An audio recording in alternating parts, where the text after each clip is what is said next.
Hello, my name is Nicole, and thank you so much for taking the time out to listen. Today I titled this message, What Did God Tell You? What did God tell you? There are those individuals, specifically Christians, who will say that God told them to do something. I don't care what that something is recently that God spoke to you about, but you said that God told you. Now, if God told you to do something, my question is, then why is it that there are those individuals who are trying to get other people to do things for them? If God told you to get the family together for the family reunion, then you shouldn't have any problem having some supporters because, well, if they're Christian too, God may have told them to help you, right? If God told you to create something unique, something fantastic, something that the world has never seen before, then why is it that there are those who are seeking secular opinion, secular workers, worldly types of individuals, folks who have long sold their soul to the devil? Why would you be checking them out? Oh, well, that's because, this one is a world-renowned bestseller, acclaimed this, and you know how it goes, Nicole. Come on now. I gotta get the best. But God said, right? Yes. And do you think that God would want somebody worldly, devilish, secular, what have you, to be dirtying up your waters? Somebody who would be a part of a project that isn't one who's even gifted in such things? Because sometimes they get people involved with things because they're not willing to go sit down with the individuals that they should be sitting down with. They're not willing to sit down with like-minded folks because, well, I got a monkey on my back concerning Christianity, even though I believe, but I don't want to sit among Christians. So I'll go over here because it's safer over here. And I know these people don't know me like those Christians. And besides, I told those Christians that God said when really it was I said, and I don't want to be embarrassed or ashamed. So come on, I'm talking to somebody.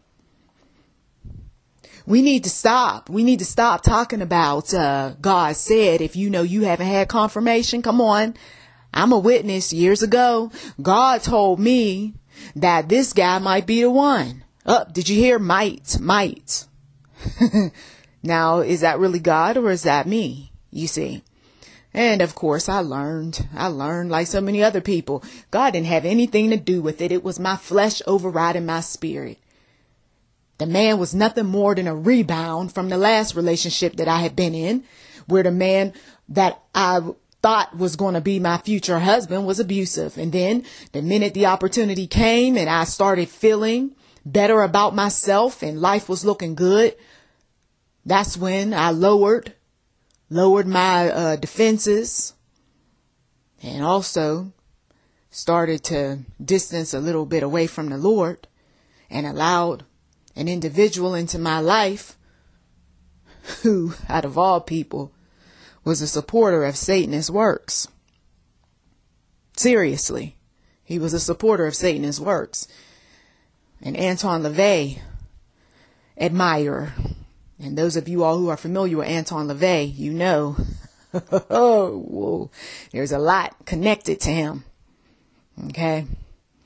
And very knowledgeable about Luciferian types of philosophies and so forth. And he had implemented those things in his life. But I digress. And for those of you all who are doing a little bit of research on Anton LaVey, just so you know, he's deceased and he is a Satanist. So you might want to pray before you go looking up names. So when God tells you to do something, you have a choice. You can either do it in the way that he tells you, or you can kind of do it in the way that you feel, that you think, that you believe. And then usually when we start thinking like that, that's when things don't work out and the projects don't go so smoothly. God is supposed to be with you every step of the way. That's why this message is titled, What Did God Tell You? What did God say? Who did God move upon to tell you some things, because you kind of fell by the wayside when you started getting caught up in the world stuff, when you started looking at everybody else, when you started thinking that this is what you wanted and this is how you wanted it and blah, blah, blah, blah, blah. And she got to do it or he got to do it. And so you start to lose sight of what it was that God originally told you. So I'm going to ask somebody again, what did God originally tell you about whatever it is that you are inquiring about this day? What was the original plan before the man showed up, before the woman showed up, before you took the job offer, before you opened up your mouth and asked somebody to do this and to do that? What did God say? Oftentimes, God is having direct communication with the hearer, and the specifics are that you are to do this, you are to do that, and it's about you, not about everybody else. Anything that is within our power to accomplish, that is for us to do. Not for somebody else. Now, if I'm ignorant to some things or I don't quite understand or what have you, then that is up to someone else. And then I have to go and I have to talk to that person. God moved me to come over here to talk to you. Of course, most people don't say that, but we know as believers, God moved me to come over here to talk to you about this problem that I'm having. Also, God moved on me to say this and say that. Sometimes we're very quick to say that we're going to help somebody. Right? Because why? They brought us a problem. So quite naturally, we want to solve it. But then upon closer inspection, we realize, this isn't a job for me. And so that's when the referrals take place. That's when the resources take place. That's when, you give some sound wisdom. That's when you direct the person to the necessary whoever to do whatever for them. Sometimes things are beyond our scope, right? Beyond our imagination, beyond our, skill level or what have you. And so that's why we say, okay, Lord, I don't know quite what to do with this. So what am I supposed to do? And the Lord says, well, first up, and then he'll give you some type of insight. That insight might come directly downloaded into your spirit, or somebody will show up and tell you that is not what you want to be a part of. Come on. Somebody on the outside looking in who's got that gift of discernment says, no, honey. Sometimes there are bumpy roads in the beginning, but then they smooth out. They smooth out because people realize that, okay, this is what I was supposed to be doing from the start. And so they basically are going down that dead end street, but then they turn right around and then they're back on track again. But we do learn, don't we? We do learn when we make U-turns in life, when we end up on dead end streets and have to turn back around. We learn what not to do. Because if we hadn't made that decision, if we hadn't reached out and talked to certain folks, if we hadn't stepped out of the will of God, only to step back in, then we wouldn't have learned what we know now.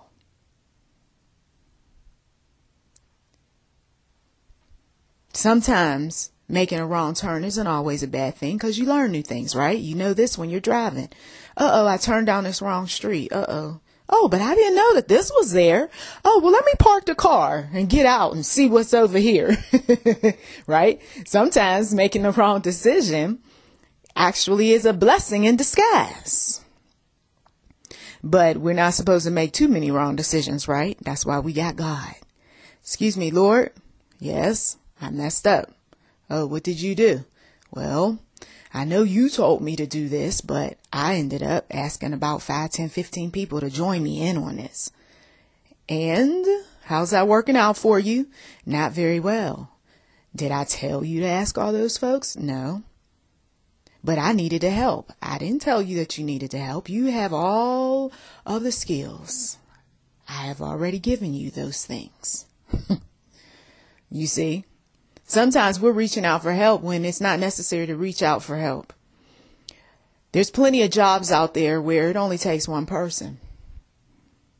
But you got some people who they're so used to relying on everybody else, they will even make up some things. Come on, for those of you all who are managers, supervisors, leaders, and you got other people that are responsible for cost savings and budgeting and all that, you might want to check behind them. I don't know who I'm talking to, but you might want to check behind those folks, because sometimes people, they'll draft up a whole lot of stuff that workers are supposed to do. Okay. And they'll divide all of these things amongst the group.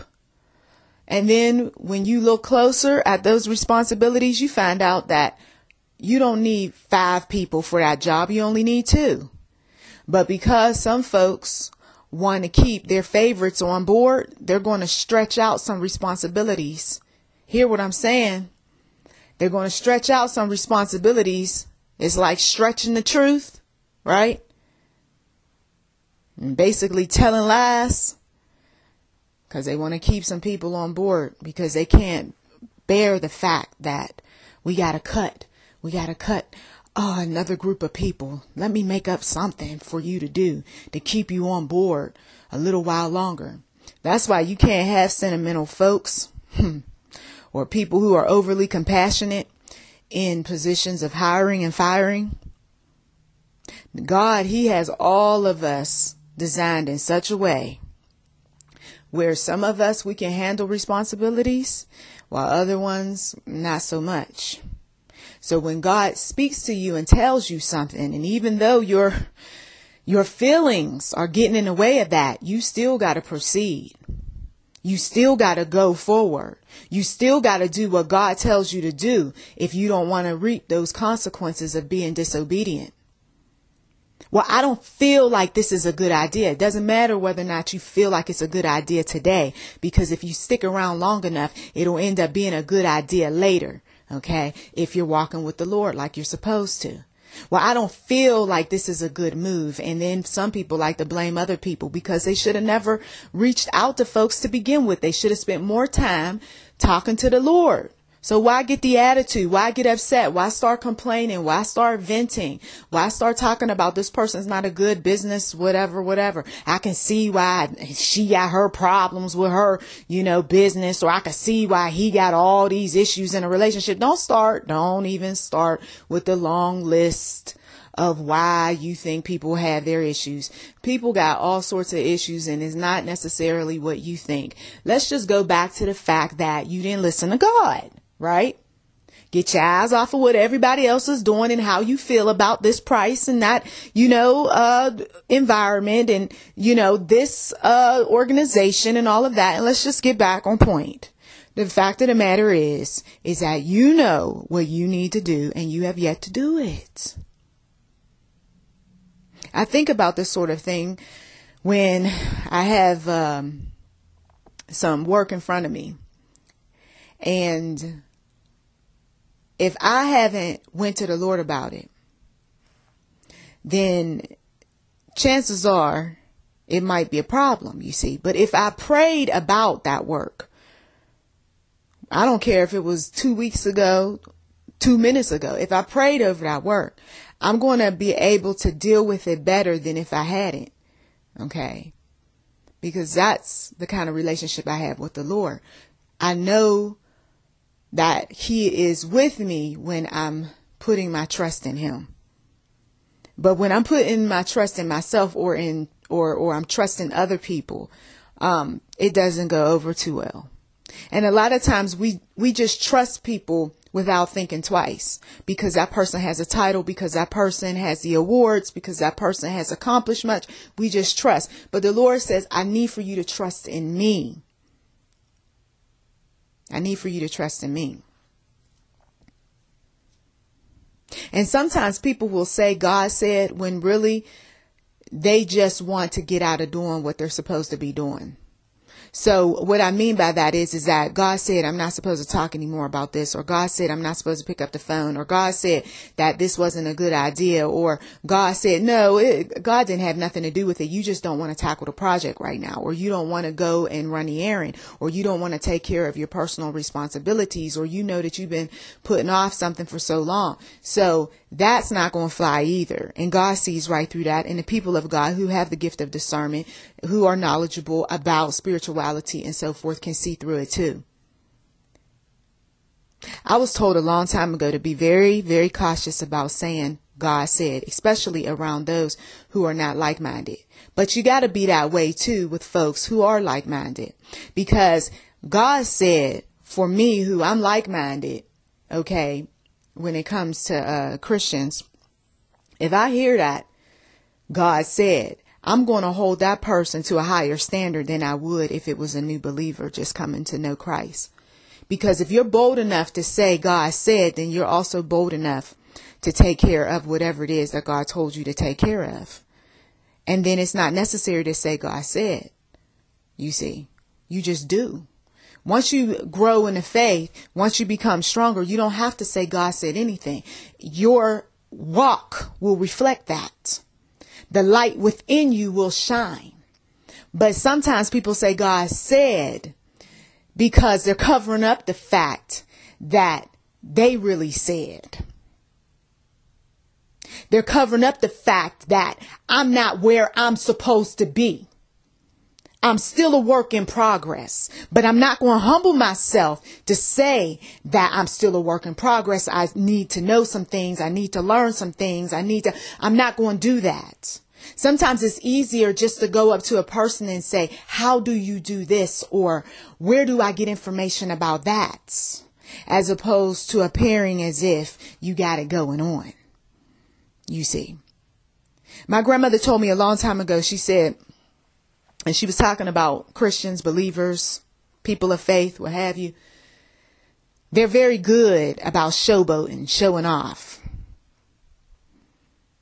And some folks, they show off by saying God said, because it sounds good. It looks good. God told me to tell you. And she said, but test the spirits, right? And that's straight out the Bible. She said, I test folks. I put them through tests. And that's what I do with people too. I do the same thing. Because I got to see whether or not God said. If you bold enough to say it, I got to see. Did God really say? And then as you get to know more about folks, as you get to learn about systems and so forth that folks claim are blessed and great and wonderful, and we made X amount of dollars and all that, as you learn more, you find out that folks, they are not where they're supposed to be, even when it comes to their relationships, hobbies, business, and they're not transparent either.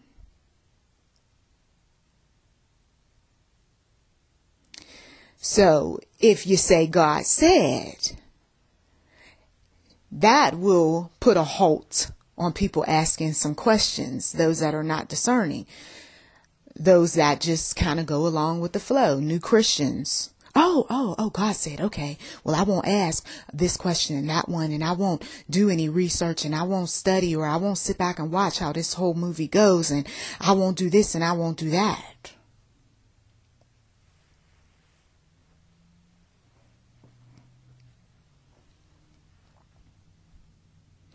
I will tell you that when God moves upon your spirit, whether through signs, visions, wonders, through other people, to get that notepad and that pen out, set up a timeline for yourself in terms of what it is that you're going to need to accomplish within a designated time frame. I tell you that you also need to write down all the necessary tools that you're going to need in order to get that project done. You will also need to consult with people who have already been there, done it, seen a movie, That's the only time where I would say it's okay to have a mix of both Christian and secular, because you might learn a thing or two from both because they've made mistakes along the way. And you don't want to make those same mistakes. And I would also advise, just as my advisors years ago told me, is to watch saying that God says something. Unless you feel a heaviness on your spirit to say that God told you to tell somebody something, or God said this, or God said that, I would refrain from opening up my mouth. Because we are flawed human beings, and sometimes we don't get things right. And like I said, you come across somebody like me, I'm going to hold you accountable. I'm going to put a certain standard upon you that I'm not going to put on other folks, because you said that God said. Times in my life where I said God said, God made sure that he gave me every single resource, okay, that I needed.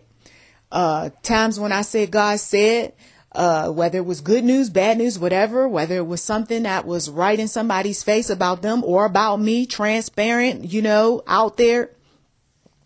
One thing about it, it always came to pass. There was no, what had happened was, and I had to backpedal or something along those lines. It's very rare that God changes his mind on some things. And sometimes that happens too. But for the most part, no, if God said it shall come to pass.